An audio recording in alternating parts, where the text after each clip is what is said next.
Welcome to the agree Guru coaching Jagdalpur. आप सभी का फिर से एक बार स्वागत है एक नए टॉपिक के साथ। तो आज हम जिस टॉपिक के बारे में डिस्कशन करेंगे वो टॉपिक होगा आपका सॉइल साइंस। हिंदी में इसको क्या कहते हैं? मृदा विज्ञान। क्या कहा जाता है? मृदा विज्ञान। ये आपके पीएटी के व्यू से बहुत ज्यादा इंपॉर्टेंट टॉपिक है। बहुत सारे क्वेश्चंस यहाँ से आते हैं, ठीक है। तो आज हम ये जानेंगे कि कैसे क्वेश्चंस आने वाले हैं, कैसे आपको सॉल्व करना है, क्या चीजें पढ़नी है और क्या चीजों को छोड़ना है। तो सबसे पहले सॉइल साइंस अगर आप ध्यान से देखेंगे दो वर्ड है। पहला है आपका सॉइल मतलब मृदा और साइंस मतलब विज्ञान। तो विज्ञान का अर्थ क्या होता है? विज्ञान का अर्थ होता है किसी चीज की खोज करना, ठीक है। किसी चीज की खोज करना, उसका अध्ययन करना, उसके बारे में जानना, छोटी से छोटी जानकारी को हासिल करना। अब यह तो हो गया आपका विज्ञान।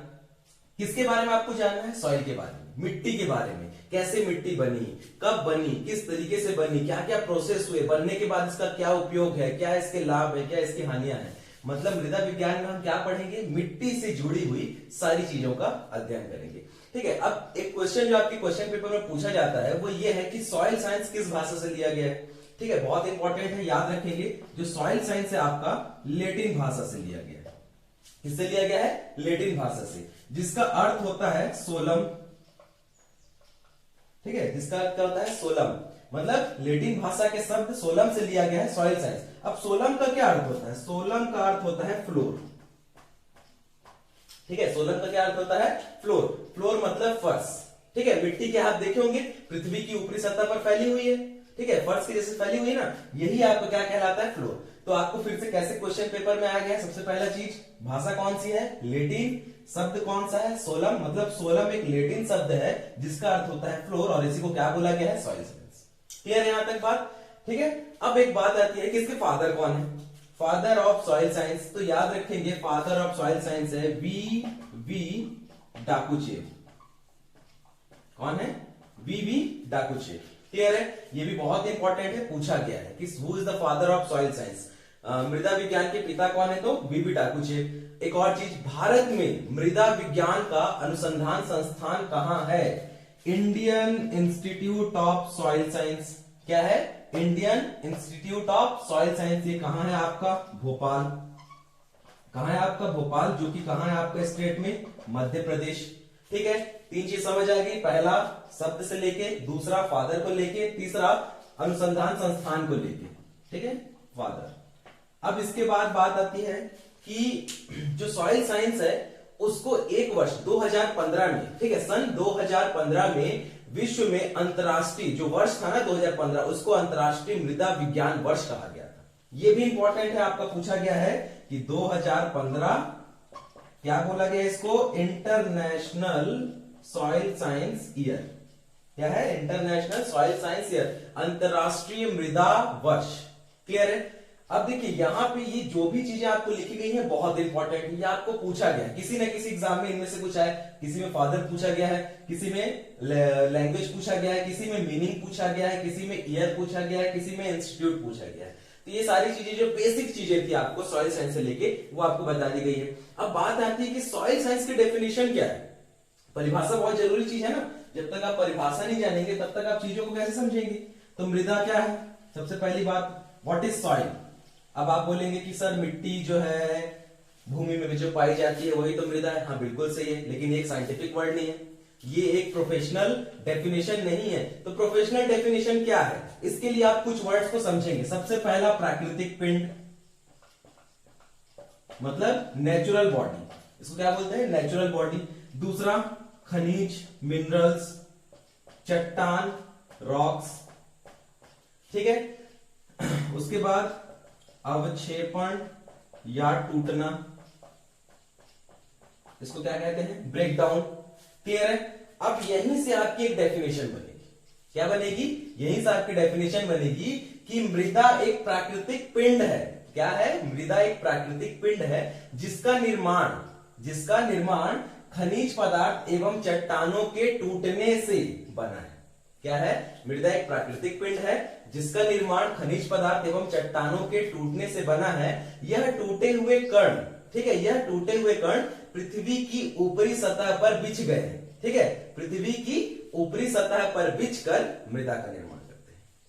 क्लियर है? मृदा क्या है? मृदा एक प्राकृतिक पिंड है जिसका निर्माण खनिज पदार्थ एवं चट्टानों के टूटने से बना है। यह छोटे छोटे कण पृथ्वी की ऊपरी सतह पर बिछ गए हैं जिसे मृदा कहा गया है। और याद रखेंगे, मृदा पृथ्वी की ऊपरी ठोस परत है।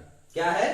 पृथ्वी की ऊपरी ठोस परत क्या कहलाती है? आपकी मृदा। ठीक है, तो आपको क्या क्या चीजें याद करनी है? अगर आपको एग्जाम में पूछा मृदा क्या है? एक प्राकृतिक पिंड है। ठीक है, मृदा क्या है? खनिज पदार्थ एवं चट्टानों के टूटने से बना है। मृदा क्या है? पृथ्वी की ऊपरी सतह, ऊपरी ठोस सतह है। मोस्ट इंपॉर्टेंट, ये तीनों चीजों को आपको याद करना है। यही आपका डेफिनेशन है। अब समझ आ गया? अब अगर इसको आप एग्जाम्पल के फॉर्म में लेंगे तो आपको पता है मिट्टी, ठीक है, पृथ्वी है आपका, पृथ्वी की ऊपरी सतह, फ्लोर हमने कहा था, फर्श, फर्श के जैसा बिछा हुआ है। अब ये बिछा हुआ छोटा छोटा जो कण है ये कहां से आया है? ये कण आया आपके प्राकृतिक पिंड से। ये कण आया आपके खनिज पदार्थ एवं चट्टानों के टूटने से। तो हम बोल सकते हैं कि खनिज पदार्थ और चट्टान आपस में मिलकर क्या बनाते हैं? प्राकृतिक पिंड बनाते हैं। खनिज पदार्थ एवं चट्टान आपस में मिलकर खनिज प्राकृतिक पिंड बनाते हैं। सबसे पहले प्राकृतिक पिंड आया, फिर खनिज पदार्थ आया, फिर इनका टूटना हुआ, टूटने के बाद आपका क्या बन गया? लास्ट में मृदा। क्लियर है? डेफिनेशन क्लियर हो गया आपको? कॉन्सेप्ट क्लियर हो गया?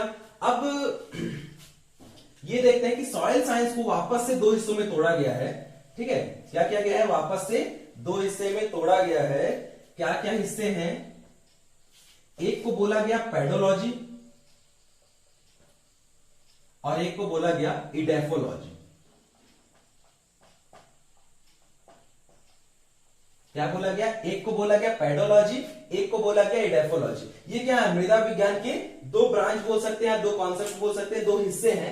इनमें अलग अलग चीजों का अध्ययन करते हैं। अब देखिए, बात आती है कि मिट्टी बनी कैसे। सबसे पहला कॉन्सेप्ट आता है, हम तो बोल दिए कि टूटने से बना है, लेकिन कहां से आया, कैसे बना, कितना साल लगा, बन गया। चलिए मान लेते मिट्टी बन गया, अब इसका क्या उपयोग है? यही सारी चीजों के लिए इसको दो हिस्से में तोड़ दिया गया है। पेडोलॉजी, ठीक है, वापस से पेडोलॉजी क्या है? दो हिस्से में टूटा है। अब देखिए, अगर आप पहला या दूसरा क्लास अगर आपने ज्वाइन किया होगा तो आपको पता होगा कि जब भी दो वर्ड्स को तोड़ा जाता है और लास्ट में लॉजी आता है तो वो कौन से शब्द भाषा से मिलकर बना रहता है? ग्रीक। लॉजी मतलब ग्रीक। एक एक्सेप्शनल मैंने बताया था आपको पोमोलॉजी, जो कि लैटिन और ग्रीक दोनों से बना है। उसको छोड़ने के बाद जितने भी लॉजी आएंगे, मैंने क्या बोला था, वो सारे कौन सी भाषाएं होंगी? आपकी ग्रीक भाषा। यहाँ पे भी क्या है? आपका लास्ट में लॉजी है, तो ये कौन सा वापस से कौन सी भाषा में आ जाएगा? ग्रीक। दोनों को एक साथ लेके चलते हैं। ठीक है, अब ग्रीक भाषा दोनों को तोड़ देते हैं, तो जब इसका ब्रेकडाउन किया जाता है तो पेडोन प्लस लॉगस, यहां पे क्या आ जाएगा? इडेफोन प्लस लॉगस। ठीक है, पेडोन प्लस लॉगस, इडेफोन प्लस लॉगस। लॉगस का मतलब होता है स्टडी, यहां भी आ जाएगा स्टडी। अब बात आती है कि पेडोन का क्या अर्थ होता है? पेडोन का अर्थ होता है अर्थ और इडेफोन का अर्थ होता है ग्राउंड। अब यहां पे फिर से बात आ गई पृथ्वी का अध्ययन और क्या बोल सकते हैं आपकी सतह का अध्ययन। अब यहीं पे कॉन्सेप्ट आपकी क्लियर होगी। सबसे पहले आपको समझ आ गया कि पेडोलॉजी मतलब क्या है? ग्रीक वर्ड है, किससे बना है? पेडोन प्लस लॉगस। पेडोन का अर्थ होता है अर्थ और लॉगस का अर्थ होता है स्टडी। ठीक है, यहाँ पे इडेफोलॉजी क्या है? इडेफोन प्लस लॉगस। इडेफोन का अर्थ होता है ग्राउंड और लॉगस का अर्थ होता है स्टडी। यहां तक आपको समझ आ गई होगी। ये बहुत इंपॉर्टेंट चीज है जो आपको पेपर में पूछी जाती है। अब इसके बाद आती है कि पेडोन में हम क्या पढ़ते हैं और इडेफोन में हम क्या पढ़ते हैं। तो पेडोन में एक मिट्टी का कण, ठीक है, एक मिट्टी का कण कैसे बना है, हम इसका अध्ययन करते हैं। ठीक है, और इडेफोन में हम क्या करते हैं? ये मिट्टी के कण बन गए हैं, अब इसका उपयोग प्लांट कैसे करता है ये पढ़ लेते हैं। ठीक है, ये इसमें पढ़ते हैं। मतलब मृदा का एक और उपयोग क्या होगा? मृदा की एक और डेफिनेशन भी बन रही है कि मृदा का उपयोग किसके लिए करते हैं? पौधों को पोषक तत्व, खनिज पदार्थ प्रदान करने के लिए भी किया जाता है। मतलब मृदा क्या है? मृदा वह प्राकृतिक पिंड है जिसका उपयोग पौधों को पोषक तत्व, खनिज पदार्थ प्रदान करने के लिए किया जाता है, जिससे कि उनका विकास हो। देखिए, धीरे धीरे आप जैसे जैसे आगे बढ़ते जाएंगे आपको नई नई चीजें जानने को मिलती रहेंगी। अब पेडोलॉजी का मैंने क्या बोला? एक कण। तो एक कण क्या है? मतलब यह पेडोलॉजी जो है मृदा विज्ञान की वह शाखा है जिसके अंतर्गत हमने मृदा को प्राकृतिक पिंड माना है और इस पिंड के एक कण का अध्ययन किया जाता है कि ये पर्टिकुलर एक कण कैसे बना, पर्टिकुलर एक कण कैसे बना, कितना वक्त लगा, इसका अध्ययन इसमें किया जाता है। मतलब इसमें मिट्टी के एक कण का अध्ययन होता है, जबकि इडेफोलॉजी मृदा विज्ञान की वह शाखा है जिसके अंतर्गत हम मृदा का उच्च पादप समुदाय के संबंध में अध्ययन करते हैं। हाई प्लांट्स जो रहते हैं ना, ठीक है, क्या करते हैं, हाई प्लांट्स जो रहते हैं उसके रिलेशन में अध्ययन करते हैं। मतलब अब इस मिट्टी का प्लांट्स के साथ क्या रिलेशन है, मिट्टी का प्लांट्स के साथ क्या रिलेशन है, इसका स्टडी हम किसमें करते हैं, एडेफोलॉजी में। क्लियर है, मतलब relation between soil oblique higher plant, ये हम किसमें पढ़ते हैं, एडेफोलॉजी में। और पेडोलॉजी में क्या पढ़ते हैं, study of soil particle, study of soil particle, एक कण का अध्ययन, मृदा का पादप समुदाय के साथ अध्ययन। अब देखिए यहां पे पेडोलॉजी में फिर एक चीज आती है, पेडोलॉजी में क्या बोलते हैं जानते हैं, मृदा की उत्पत्ति कैसे हुई है। पेडोलॉजी में हम ये पढ़ते हैं कि एक मृदा की उत्पत्ति कैसे हुई है, वो एक कण कैसे बना है। और आपको जान के बड़ी हैरानी होगी कि 1 इंच मिट्टी, 1 इंच है ना, 1 इंच मिट्टी को बनने के लिए 500 से 1000 वर्ष लगते हैं। बहुत इंपॉर्टेंट है, याद रखिए, पेपर में पूछा गया है बीएचयू में, ठीक है। क्या पूछा गया है कि 1 इंच मिट्टी को बनने में कितना वक्त लगता है, तो 500 से 1000 वर्ष। देख रहे हैं कितना वक्त लगता है सिर्फ 1 इंच मिट्टी को बनने में। अब ये बन गया, ये आपका बन गया मिट्टी, यहां बनने के बाद, ठीक है, क्या है, यहां आपका मिट्टी बन गया। अब इस मिट्टी का, ठीक है, ये आपकी मिट्टी है, यहां पे आपका प्लांट लगा है, ये आपके प्लांट्स के रूट्स होंगे। तो इस मिट्टी का पौधों के साथ क्या अध्ययन है, क्या संबंध है, ये हम कहां पढ़ते हैं, एडेफोलॉजी में। सिर्फ 2 कॉन्सेप्ट है आपके, यही याद रखना है। पेडोलॉजी मतलब क्या है, मृदा विज्ञान की वह शाखा जिसके अंतर्गत मृदा को एक प्राकृतिक पिंड माना गया है और इसका मृदा की उत्पत्ति का इसमें अध्ययन किया जाता है, ठीक है, study of one particular soil particle. और इसमें क्या करते हैं, मृदा विज्ञान की वह शाखा है जिसके अंतर्गत मृदा का उच्च पादप समुदाय के संबंध में अध्ययन किया जाता है। क्लियर हो गया दोनों चीज। अब इसके बाद ये आपका कॉन्सेप्ट भी है। अब बात आती है कि मिट्टी किन किन चीजों से बना है, मिट्टी किन किन चीजों से बना है। मतलब सॉइल कॉम्पोजिशन आपकी क्वेश्चन पेपर में ना जाने कितने साल ये क्वेश्चन पूछा है, ये बहुत इंपॉर्टेंट है, याद रखिए। यहां से एक क्वेश्चन मिनिमम आता ही आता है, बहुत इजी कॉन्सेप्ट है इसका। इसमें हम क्या करते हैं, मान लेते हैं कि मृदा 100% किसी हिस्से से बना है, तो सबसे पहला जो डिवीजन होगा वो 50 और 50 में होगा। क्या होगा, 50% और 50%। ये 50% आपका क्या होगा, सॉलिड होगा, ठोस होगा। ये 50% आपका क्या होगा, लिक्विड हो सकता है, लिक्विड ही बोलेंगे, सॉफ्ट लिख देते हैं, नरम होगा, ठीक है। मतलब यह ठोस होगा, ये ठोस नहीं होगा, अठोस होगा, ठीक है, सॉफ्ट होगा, क्लियर है, या लिक्विड हो सकता है या एयर हो सकता है, इसको मैं बताऊंगा क्या रहता है। अभी 50% सॉलिड है, आपका पेपर में पूछा गया है कि मृदा में कितने प्रतिशत ठोस हिस्से पाए जाते हैं। तो मृदा में 50% हिस्सा क्या रहता है, ठोस रहता है, बाकी का 50% हिस्सा क्या रहता है, आपका नरम रहता है, ठीक है, क्लियर है। अब ये 50% ठोस हिस्से को वापस से डिवाइड कर लेते हैं, क्या डिवाइड कर देते हैं, वापस से डिवाइड कर देते हैं। इसमें से जो 45% है आपका, ठीक है, ये क्या रहता है, मिनरल, मतलब खनिज, क्या रहता है, मिनरल मतलब खनिज। और जो आपका 5% रहता है, यह आपका क्या कहलाता है, कार्बनिक पदार्थ, ठीक है, क्या रहता है, कार्बनिक पदार्थ, ठीक है, इनऑर्गेनिक मटेरियल्स। अब वापस का जो ये 50% आपका सॉफ्ट हिस्सा है, ये वापस से आपका टूटता है 25% और 25% में। अभी 25% क्या है आपका, वायु, एयर, और ये 25% आपका क्या है, वाटर, जल। इसीलिए इसको नरम कहा गया है और इसको ठोस कहा गया है। अब समझ आया आपको कॉन्सेप्ट, ये ठोस हिस्सा कैसा है, क्योंकि इसमें खनिज पदार्थ और कार्बनिक पदार्थ है। और ये 50% हिस्सा नरम क्यों, क्योंकि इसमें वायु और जल है। क्लियर है, बहुत इंपॉर्टेंट है, याद रखेंगे। पेपर में आपको पूछा गया है, बहुत साल पूछा गया है कि मृदा में वायु कितने प्रतिशत पाई जाती है, मृदा में जल कितने प्रतिशत पाई जाती है, मृदा में कार्बनिक पदार्थ कितने प्रतिशत पाई जाती है, मृदा में खनिज पदार्थ कितने प्रतिशत पाई जाती है। तो ये आपका एक चार्ट है सॉइल कॉम्पोजिशन का। इसको ऐसे बनाएंगे कि सॉइल कॉम्पोजिशन डिवाइड कर लेते हैं इसको 2 हिस्से में। पहला क्या है आपका सॉलिड, दूसरा क्या है आपका सॉफ्ट मान लेते हैं। ठीक है। सॉलिड कितने प्रतिशत होगी 50, सॉफ्ट कितने प्रतिशत होगी आपकी 50। इसके बाद वापस से और डिवाइड कर देते हैं। फिर सॉलिड जो है आपका दो हिस्से में डिवाइड होगा। क्या क्या हिस्से रहेंगे आपके, मिनरल, और इधर क्या रहेगा आपका ऑर्गेनिक मैटर।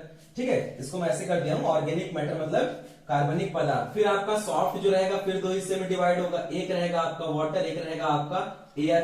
तो ये कितने प्रतिशत है 25%, एयर कितने प्रतिशत है 25, ऑर्गेनिक मैटर आपका 5%, और आपका मिनरल्स कितना है 45%। सबको टोटल कर लीजिए, क्या हो जाएगा 100%। अब एक चीज आती है, अब एक एक का अध्ययन करते हैं। खनिज पदार्थ क्या है, कार्बनिक पदार्थ क्या है, वायु क्या है और जल क्या है। ठीक है, इसको ऐसा समझिएगा कि खनिज पदार्थ क्या है, चट्टानों से रहते हैं। ठीक है, मैंने पहले बताया था कि जो मृदा बनी है वो कैसे बनी है, चट्टानों एवं खनिज पदार्थों के टूटने से बनी। अब चट्टान में खनिज पदार्थ पाए जाते हैं, बहुत सारे खनिज पदार्थ है आपके, क्वार्ट्ज हो सकता है, सिलिका हो सकता है, फेल्डस्पार हो सकता है आपका। ठीक है, तो ये अलग अलग रहते हैं, ये बहुत सारे हिस्सों में डिवाइडेड रहते हैं। ठीक है, जो आपके रॉक्स रहते हैं, इग्नियस रहता है, मेटामॉर्फिक रहता है, सेडिमेंट्री रहता है, मिनरल्स आपके प्राइमरी मिनरल्स हैं, सेकेंडरी मिनरल्स हैं। ठीक है, तो ये सारी चीजें रहती हैं, क्या कहलाती है आपकी, ये कितने प्रतिशत हिस्सेदारी में रहती है 45%। अब इनका उपयोग क्या है, इनमें पोषक तत्व पाए जाते हैं। क्या पाए जाते हैं, पोषक तत्व, मतलब मिट्टी की जो उत्पत्ति हुई है, उत्पत्ति से ही उसमें पोषक तत्व पाए जाते हैं। नाइट्रोजन हो सकता है किसी में, फास्फोरस हो सकता है किसी में, बोरोन हो सकता है, जिंक हो सकता है, अलग अलग चीजें हो सकती है। यही आपकी क्या है, खनिज पदार्थ है।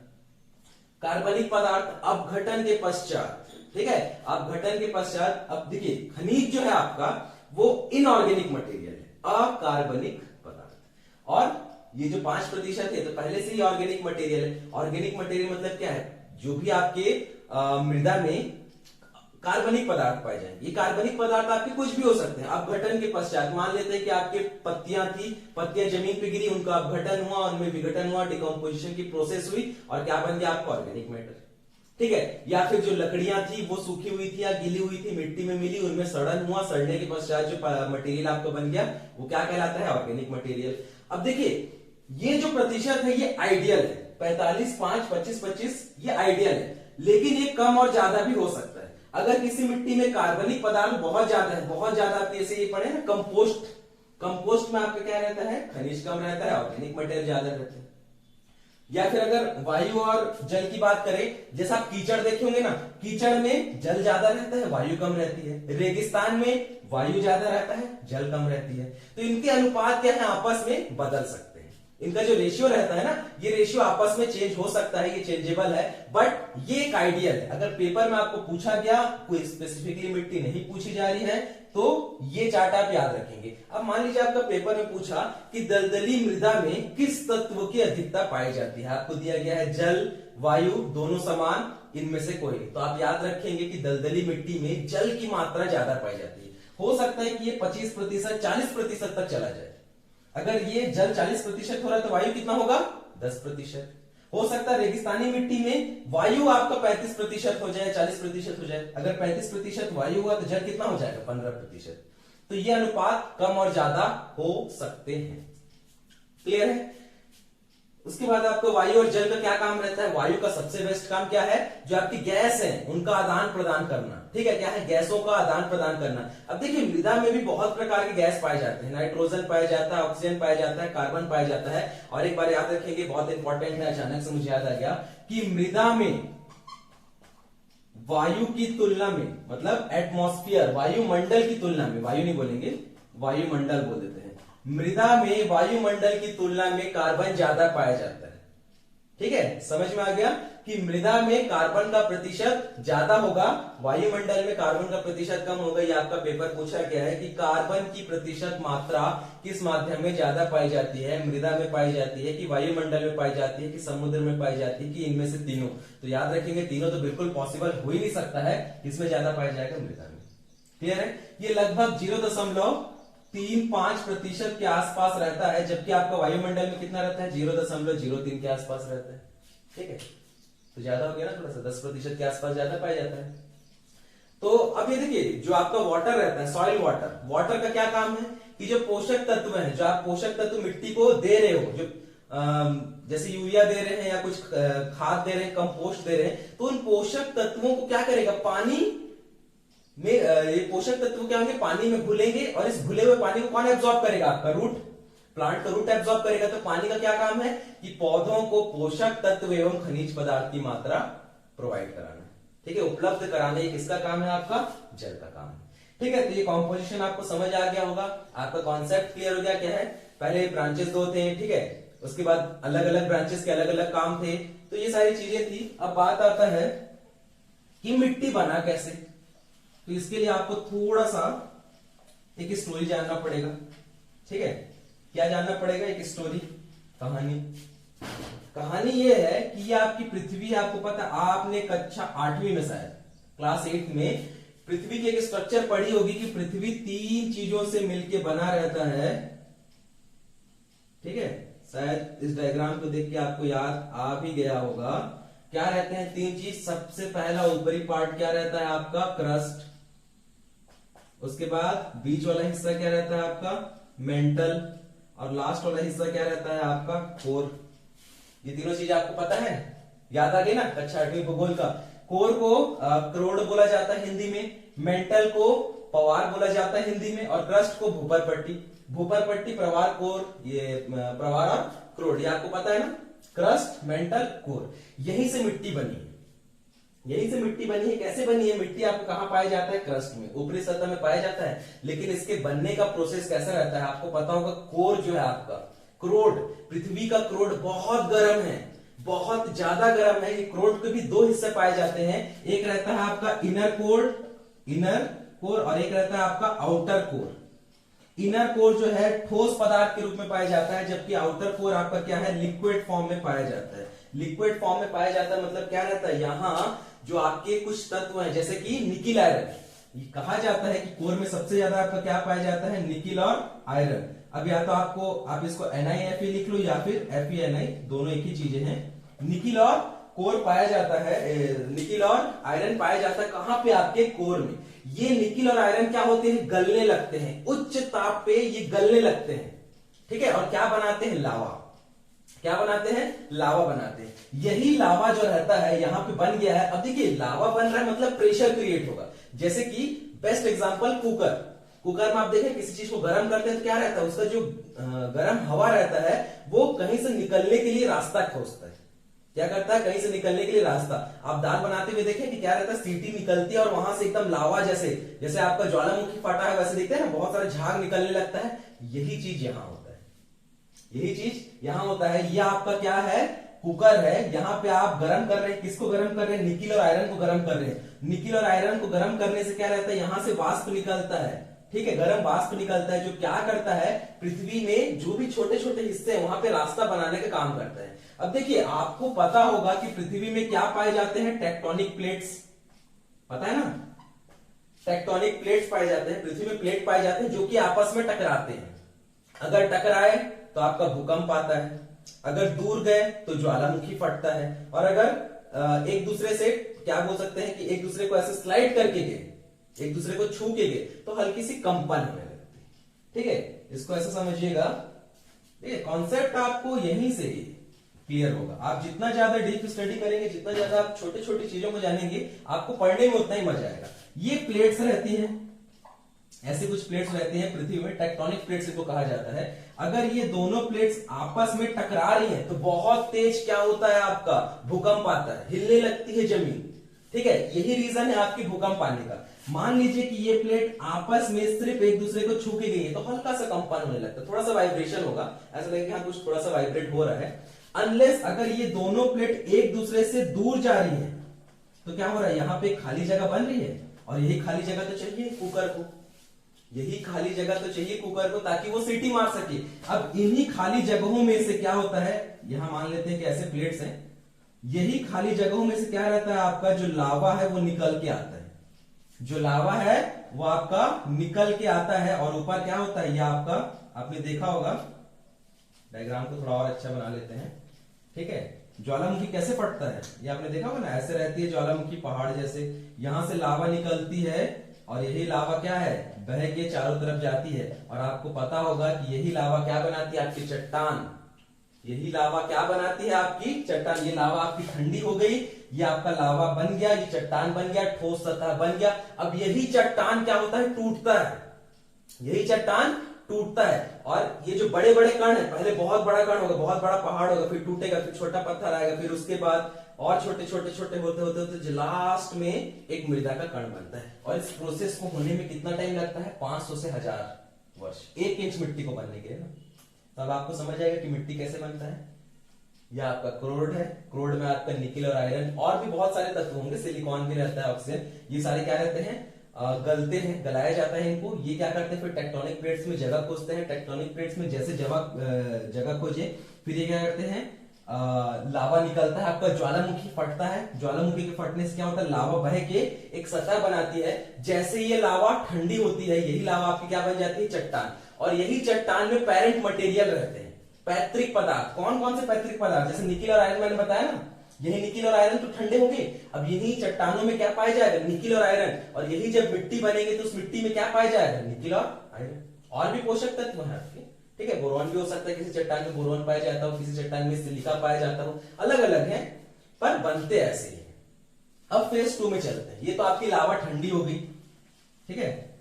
मान लेते हैं कि आपकी लावा बह के ऐसे ठंडी हुई और क्या बना ली, आपकी चट्टान। अब ये चट्टान 2 प्रकार से बनते हैं। जो आपका मिनरल्स है ना, वो 2 प्रकार का होता है। क्या क्या 2 प्रकार का होता है, एक होता है रेसिडुअल, और एक होता है ट्रांसपोर्ट। एक होता है रेसिड्यू और एक होता है ट्रांसपोर्ट। अब ये क्या होता है, ये होता ये है कि अगर ये चट्टान यही टूटी, ठीक है, मान लेते हैं कि ये बहुत बड़ा कण था, उसके बाद इतना छोटा कण हुआ, धीरे धीरे टूटे और क्या बना दिया, एक मिट्टी का कण इसी जगह पे ना। मान लेते हैं कि ये क्या है, एक जगह ले लेते हैं, मान लेते हैं ये रायपुर है, रायपुर में कोई ज्वालामुखी फटी और वही ज्वालामुखी टूट टूट के वही रायपुर में ही उस चट्टान के आसपास मिट्टी बना ली। ये आपको कहलाता है रेसिड्यू। मतलब जब कोई पैतृक पदार्थ उसी स्थान पे टूट के उसी स्थान पे मिट्टी बनाने लगता है, ये क्या कहलाता है, आपका रेसिड्यू। अब ट्रांसपोर्ट क्या होता है, मान लेते हैं कि यहाँ पे मान लेते हैं ये सिहावा पर्वत है, ठीक है, सिहावा पर्वत है। अब यहां सिहावा पर्वत में क्या हुआ, नदी बहती है, ठीक है, महानदी बहती है ना। अभी महानदी क्या आपको पता होगा कि जो नदियां हैं वो अपने साथ क्या करते हैं, रेत कण को ढुलका के लाते हैं, रेत कण को बहा के लाते हैं। अब देखिए 2 कण जब आपस में टकराएंगे, 2 कण जब आपस में टकराएंगे तो उसमें घर्षण होगा।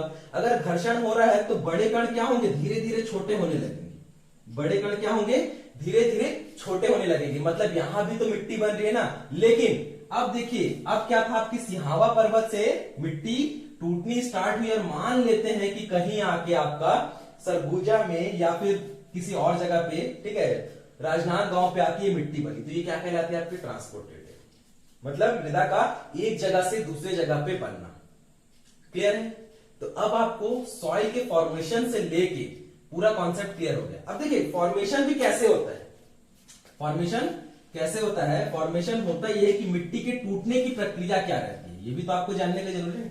अब हमने बोल दिया कि भाई गिरेगी, एक दूसरे से टकराएगी, लेकिन कैसे, तो होता ये है कि कुछ फैक्टर्स काम करते हैं। मान लेते हैं ये आपका पहाड़ है, तो जो सबसे मुख्य फैक्टर है वो है वायु, जल और सूर्य। वायु, जल और सूर्य क्या होते हैं, वायु, जल और सूर्य। मान लेते हैं कि ये कोई पहाड़ है, ठीक है, यहां पे क्या हुआ, बारिश हुई, मतलब जल गिरा, बारिश हुई, जल गिरा। अब मान लेते हैं कि किसी पत्थर के किसी एक हिस्से में वो जल क्या हुआ, अटक गया, हल्का सा वहां पे एक छेद है, ठीक है, हल्का सा छेद, यहां पे क्या हुआ, पानी आके अटक गया। अब जैसे गर्मी पड़ेगी ये पानी क्या होगा, सूखेगा।